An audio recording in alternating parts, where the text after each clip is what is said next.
అదంతా పంపి బయటికి.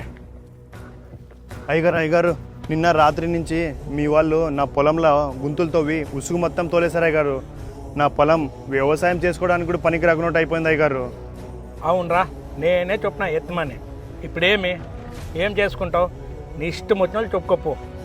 ఎవరికో చెప్పాల్సిన అవసరం నాకేముంది? నీ కాలర్ పెట్టుకొని అడిగే అర్హత నాకుంది. ఆఫ్టర్ ఆల్ రైతుగాడివి, నీకింత పొగురా? పొగరుంటుంది, ఎందుకంటే రైతు అంటే ఆఫ్టర్ ఆల్ కాదు, రైతు అంటే ది గాడ్ ఆఫ్ వర్డ్. నేను సర్పంచ్ని రా. నువ్వు సర్పంచ్ కానీ, ఎమ్మెల్యే కానీ, ఎంపీ కానీ, సీఎం కానీ, ఆఖరికి పిఎంఏ కానీ మీరు తినాల్సింది మా రైతులు పండించిందే కదా. ఆ మాత్రం పొగరు ఉంటుంది. ఇంకోసారి నా పొలంలోకి వస్తే మాటలతో కాదు చేతలకి పని చెప్పాల్సి వస్తుంది. కష్టమంటే తెలిసినోడురా, నిరుపేదరా రైతన్నరా.